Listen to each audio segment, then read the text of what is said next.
All right, imaginary. So this movie follows this woman who has just recently gotten married to this man. And this man actually already has 2 children from his previous marriage. He has a young, cute little daughter, and then he has a angsty teenager who absolutely hates her new stepmother, of course.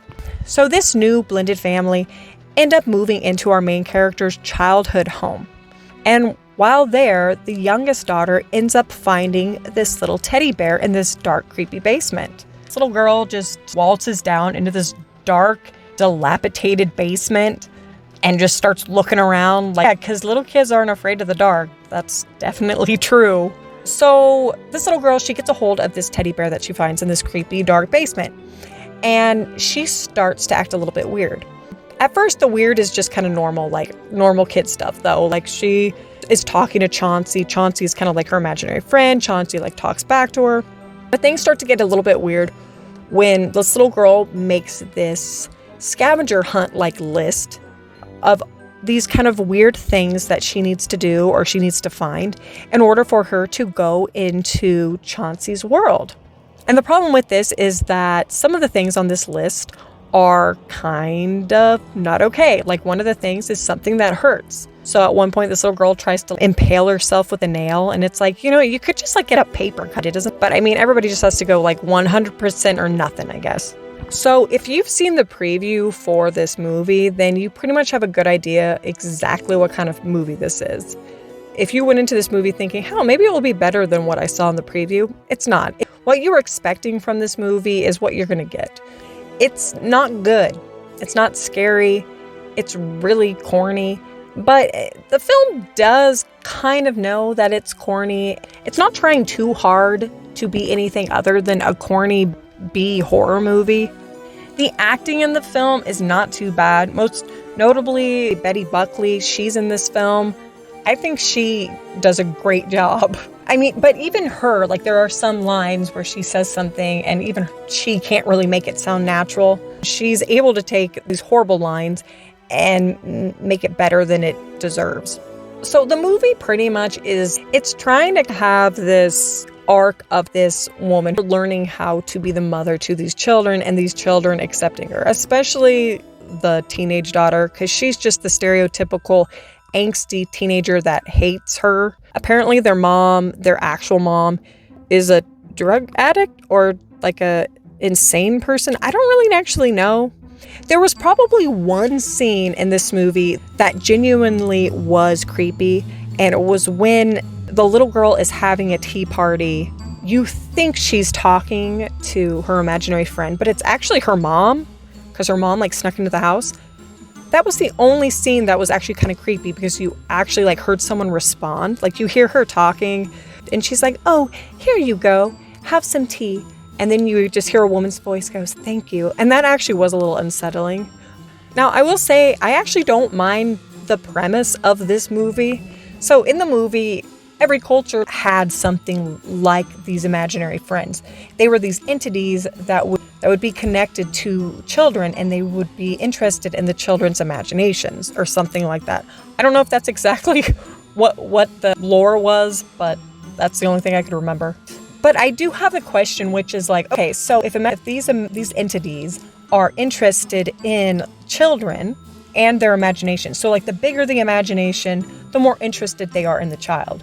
However, they don't explain why these entities, some of them decide to just let the child go off and, grow up and forget about them. And some entities just decide to kidnap them.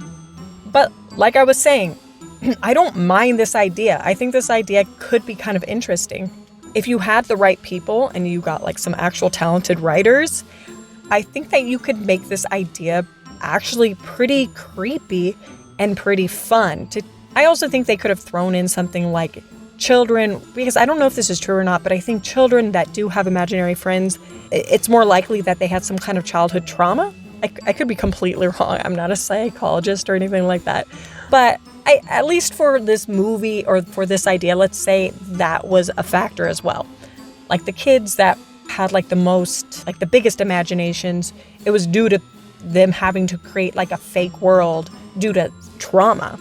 That would make sense. And there's something you can do with that. So, spoiler alert, but in this movie, there's a place called the Neverwhere or something like that. And that's where Chauncey wants to take this little girl.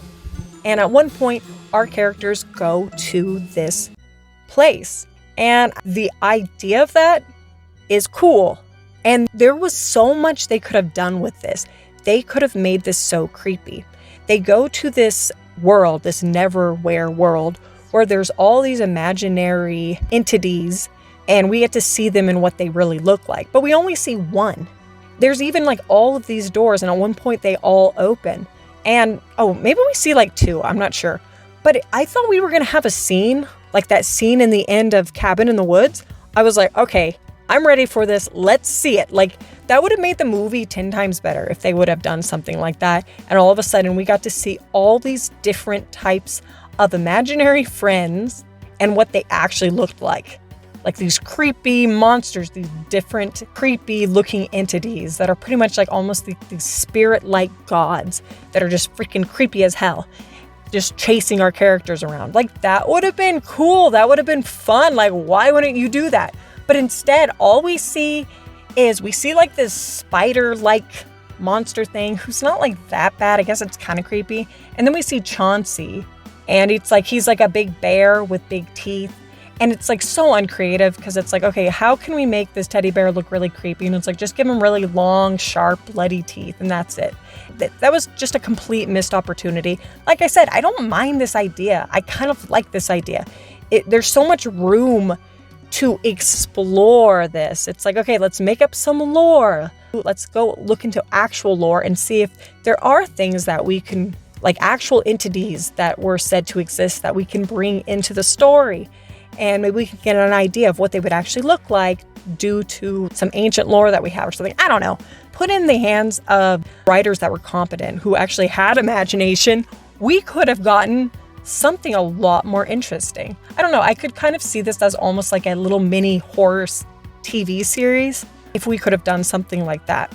But instead, what we have is this throwaway horror film that literally nobody's going to care about and nobody's going to remember. So there is a scene where we see like this entity thing, and it's got flashing eyes, and it's like, oh, don't look in his eyes. And I've seen Halloween decorations look more realistic than this thing. This thing looked like it was like a mannequin, and they put like some kind of silver mesh stocking hose over its face, and then they put like little bulbs in the eye holes, and then they have like a little button, and they click it and the eyes flash. And that's what it looked like. It looked so fake. And I was like, that's literally the best you guys got. Like, do you guys have a better movie? Are you trying to just make money off of this thing so you can put it into the next project you have that you actually care about? Because this movie, like, I feel like nobody cared. I think they knew nobody was going to care about this movie. I'm surprised this movie even came out. I'm surprised this movie was not a January release, honestly. But yeah, I would not spend any money on this movie. If you're at the movie theater and you're like, maybe I should go watch that movie, I wouldn't recommend it. If you kind of want to watch it and you see it free somewhere, like, oh, you can go ahead and watch it. You don't really have to pay attention. You could be on your phone scrolling and kind of like watch in the background. I just always try to look for what good could there have been. Could this have started out as a good idea? And honestly, I'm glad that I watched it because I do like that idea. I do like the idea of there being some kind of entity that is connected and maybe feeds off the imagination of children or needs the imagination of children or something like that. Like, that's kind of a cool concept. All right, but that's really all I have for today, you guys. Go ahead and like and subscribe if you'd like to help support my channel. Let me know what you thought about this movie in the comments below. And let me know, did you have an imaginary friend when you were a kid? I, for one, I did not really have an imaginary friend, I don't think, really, when I was a kid. Keep watching movies and keep being happy. And I will talk to you later. Bye-bye.